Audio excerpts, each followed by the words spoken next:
जय हिंद दोस्तों, मेरा नाम है मनोहर कुमार और आप देख रहे हैं एजुकेशन ब्रिज। एंड आज की इस वीडियो में हम लोग बात करेंगे बीएससी कोर्सेज के बारे में जो कि आप न्यू दिल्ली एम्स से कर सकते हो। दोस्तों काफी शानदार वीडियो होने वाला है। इस वीडियो में हम लोग बात करेंगे कि आप कौन कौन से कोर्सेज है जो कि आप न्यू दिल्ली एम्स से कर सकते हो। जैसे कि पैरामेडिकल के बहुत सारे कोर्सेज है, बीएससी नर्सिंग और बीएससी नर्सिंग में पोस्ट बेसिक जो होता है उसके बारे में भी बात करेंगे हम लोग। और मैं ये बोलूँगा कि आप एक पेज और पेन लेकर बैठेंगे ताकि हर एक चीज़ को नोट करते चले, क्योंकि पैरामेडिकल के कोर्सेज है, नर्सिंग के कोर्सेज है और पोस्ट बेसिक के एक कोर्स है। और इन तीनों कोर्स के बारे में बिल्कुल डिटेल में हम लोग बात करेंगे। मोड ऑफ एडमिशन क्या है, कौन कौन से सब्जेक्ट आपके कंपल्सरी है 10+2 में, क्या मार्क्स होना चाहिए 10+2 में, जितने भी सारे डाउट होंगे आई होप कि इस वीडियो में क्लियर हो जाएगा। आपका पेन पेपर लेकर बैठ जाए और चलिए इस वीडियो को हम लोग स्टार्ट करते हैं। दोस्तों एम्स न्यू दिल्ली 7 कोर्सेज ऑफर करता है बीएससी करने के लिए। दोस्तों जैसे कि bachelor of optometry जो कि 4 साल का कोर्स होता है, bachelor of medical radiology and imaging technology जो कि 4 साल का कोर्स होता है, BSc in dental operating room assistance जो कि 3.5 साल का कोर्स होता है, बीएससी इन डेंटल हाइजीन जो कि 3.5 साल का कोर्स होता है। दोस्तों उसके अलावा बीएससी इन ऑपरेशन थिएटर जो कि 3.5 साल का कोर्स होता है,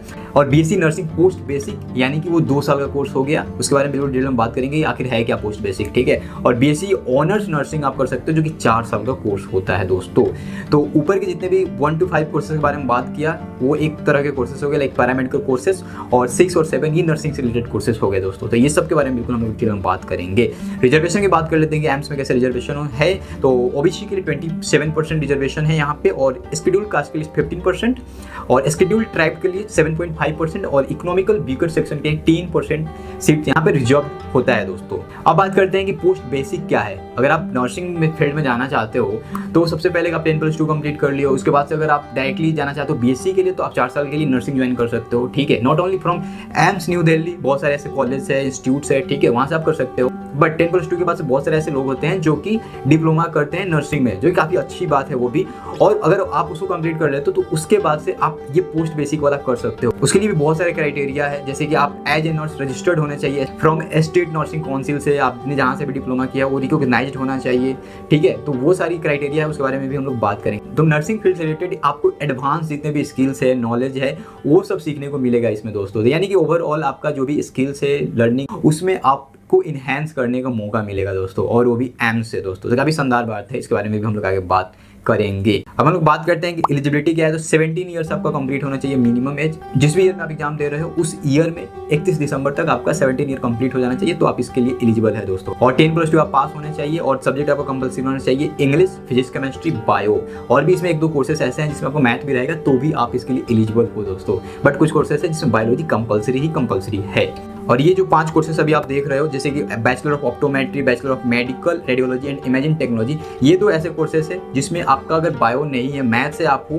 तो भी आप इस कोर्सेस को ज्वाइन कर सकते हो। दोस्तों ठीक है, तो ये भी काफ़ी ध्यान देने वाली बात है। इवन आपका बायो भी है, यानी कि आपको क्वेश्चन पेपर में सारे रहेंगे, आपको मैथ अटेम्प्ट करो या फिर बायो अटेम्प्ट करो, ठीक है, ऑप्शन आपका है। लेकिन ये 3rd से 5th तक BSc in dental operating room assistant, BSc in dental hygiene, BSc in operation theatre technology, इसमें आपके पास एक ही ऑप्शन होगा जो कि बायोलॉजी होगा। दोस्तों और एलिजिबिलिटी की बात करते हैं तो 10+2 में आपका 50% होना चाहिए अगर आप बिलोंग करते हैं जनरल, ओबीसी, एनसीएल या ईडब्ल्यूएस से। तो अगर इन केस अगर आप बिलोंग करते हैं एससी एसटी से तो 45% भी है तो आपका चलेगा। दोस्तों अब हम लोग बात करते हैं बीएससी ऑनर्स के लिए क्या क्राइटेरिया है। दोस्तों अगर आप बिलोंग करते हो जनरल, ओबीसी, एनसीएल या ईडब्ल्यूएस से तो 55% चाहिए 10+2 में। अगर आप बिलोंग करते हो एससी एसटी कैटेगरी से तो 50% आपका है तो भी आप एलिजिबल है। दोस्तों ठीक है, तो ये ध्यान देने वाली बात है। और एक और ध्यान देने वाली बात है ये है कि नर्सिंग कोर्स जो है वो ओनली फीमेल कैंडिडेट्स ही एलिजिबल है। दोस्तों ये ऐसा ही है। दोस्तों और जो भी एग्जाम ये होगा, पार्टिसिपेटिंग जितने भी एम्स होंगे उनके लिए भी एक ही एग्जाम होगा दोस्तों, न कि केवल एम्स न्यू दिल्ली के लिए होगा। और 10+2 में जैसे कि आप अपीयरिंग स्टूडेंट हो तो भी आप इस पेपर को दे सकते हो। जैसे कि पिछली बार अगर रिजल्ट 30 जून से पहले आ रहा था आपका 10+2 का, तो इन्होंने मेंशन किया है कि आप एलिजिबल हो। तो इसका मतलब ये है कि आप अगर अपीयरिंग स्टूडेंट हो, एग्जाम है आपका इस ईयर, तो भी आप इस पेपर में दे सकते हो। दोस्तों और जो बीएससी ऑनर्स का पेपर होगा वो आपको इंग्लिश और हिंदी 2 मीडियम में होगा, जो कि काफ़ी अच्छा बात है। बहुत सारे हिंदी बैकग्राउंड से भी स्टूडेंट है, बहुत सारे इंग्लिश बैकग्राउंड से भी स्टूडेंट है, तो दोनों लैंग्वेज में है, तो ये काफ़ी अच्छी बात हो जाती है। और नॉट ओनली इन दिल्ली ये कंडक्ट होगा एग्जाम, बहुत सारे सिटीज है जैसे कि गुवाहाटी, पटना, रायपुर, चंडीगढ़, दिल्ली, बेंगलोर, बहुत सारे सिटीज है जहाँ पे ये एग्जाम कंडक्ट होगा। लेकिन यहाँ पे ध्यान देने वाली बात है, ये जो सिटीज, बहुत सारे सिटीज में जो कंडक्ट होगा वो केवल बीएससी ऑनर्स के लिए होगा। दोस्तों ठीक है, लेकिन अगर आप बीएससी पैरामेडिकल और बीएससी पोस्ट बेसिक इन सब कोर्सेज में एडमिशन लेना चाहते हो और इन कोर्सेज का आप इंट्रेंस टेस्ट देना चाहते हो तो वो केवल दिल्ली या एनसीआर में केवल इसका टेस्ट कंडक्ट होगा। दोस्तों तो ये ध्यान देने वाली बात है। जो भी सीट्स है काफ़ी स्ट्रिक्टली फिल किया जाएगा मेरिट के बेस पे। दोस्तों दोस्तों बीएससी ऑनर्स के क्वेश्चन पेपर की बात करते हैं तो 4 पार्ट से क्वेश्चन आता है, फिजिक्स, केमिस्ट्री एंड बायोलॉजी और general knowledge. Physics, chemistry and biology से 30 मार्क्स के क्वेश्चन आते हैं और वहीं जनरल नॉलेज से 10 मार्क्स के क्वेश्चन आते हैं, यानी कि 100 मार्क्स हो गए ये कुल मिलाकर के। और हर एक क्वेश्चन 1 मार्क्स कैरी करता है और जो भी अगर आपका गलत होगा तो इसमें नेगेटिव मार्किंग भी है। अगर आपका क्वेश्चन गलत होता है एक तो उसका 25% कट जाएगा दोस्तों बीएससी पैरामेडिकल की बात करते हैं तो ये 1.5 घंटे का पेपर होता है और ये भी 4 पार्ट कंसिस्ट करता है, जिसमें फिजिक्स, केमिस्ट्री, बायो या मैथमेटिक्स, और हर एक पार्ट से 30 क्वेश्चन आते हैं दोस्तों। और इसमें आप बायोलॉजी अटेम्प्ट करो या मैथमेटिक्स, आपको एक अटेम्प्ट करना है, ये आपकी विषय है कि आप कौन सा चूज करते हो। और जो भी मेरिट लिस्ट बनेगा वो अलग अलग बनेगा, जैसे ओबीसी एनसीएल का अलग बना, जनरल का अलग बना, एससी एसटी का अलग बना, वैसे सब कास्ट का अलग अलग मेरिट लिस्ट निकलेगा दोस्तों। अगर आप ऑलरेडी किसी कोर्सेज में ज्वाइन हो बीएससी में तो उसका जो भी सर्टिफिकेट होगा वो आपको रिटेन कर लिया जाएगा और भी डिटेल में इसको पढ़ सकते हो आप यहाँ पे, ठीक है। और कट ऑफ की बात कर लेते हैं लेटेस्ट के अकॉर्डिंग, इनके वेबसाइट पर जो डाला हुआ था, अगर आप जनरल से बिलोंग करते हो या ईडब्ल्यूएस से तो 50% आपको लाना पड़ेगा तभी आप पास माने जाओगे। अगर ओबीसी से बिलोंग करते हो तो 45% लाओगे तो आप पास माने जाओगे, और एससी एसटी से बिलोंग करते हो तो 40% आपको लाना पड़ेगा तब जाकर के आप पास माने जाओगे दोस्तों। अब बात करते हैं बीएससी नर्सिंग पोस्ट बेसिक के बारे में दोस्तों। तो आपको 10+2 पास होना चाहिए कोई भी रिकॉग्नाइज्ड बोर्ड से, और उसके अलावा से डिप्लोमा आपको होना चाहिए in general nursing and midwifery, और जिस भी इंस्टीट्यूट से आपने किया होगा वो रिकॉग्नाइज्ड होना चाहिए, और आप रजिस्टर्ड होने चाहिए as a nurse with any state nursing council से दोस्तों। तो ये भी काफी ध्यान देने वाली बात है और आप डिटेल में इसमें पढ़ भी सकते हो दोस्तों, ठीक है। तो BSc nursing post basic entrance test की बात करते हैं तो इसमें 2 स्टेज में होता है और ये पेपर इंग्लिश लैंग्वेज में केवल कंडक्ट होता है, ये काफी ध्यान देने वाली बात है, और दिल्ली में होता है और 2 स्टेज में होता है। तो फर्स्ट स्टेज रिटन टेस्ट होता है और दूसरा पर्सनल असेसमेंट या इंटरव्यू। तो स्टेज 1 में दोस्तों रिटन टेस्ट होता है जिसमें 90 मिनट्स टाइम मिलता है आपको और 70 ऑब्जेक्टिव टाइप क्वेश्चंस होते हैं और बहुत सारे सब्जेक्ट से क्वेश्चन आते हैं, जैसे कि fundamental of nursing, medical surgical nursing including anatomy, obstetrics nursing and midwifery, and उसके अलावा से paediatric nursing, community health nursing, psychiatric nursing, ऐसे सब्जेक्ट से क्वेश्चन आते हैं। एंड आई होप कि आप लोग डिप्लोमा में पढ़े ही होंगे ये सारे। और दूसरा है पर्सनल असेसमेंट या इंटरव्यू। तो इंटरव्यू राउंड भी चलेगा यहाँ पे दोस्तों, तो ये भी काफ़ी खतरनाक होने वाला है, पता नहीं इजी भी हो सकता है। और इसके अलावा से जो भी पास्ट का आपका परफॉर्मेंस है उसको भी जज किया जाता है दोस्तों, तो ये भी ध्यान देने वाली बात है। और मेडिकल एग्जामिनेशन होगा उसके बाद से कि आप मेडिकली फिट हो या अनफिट हो।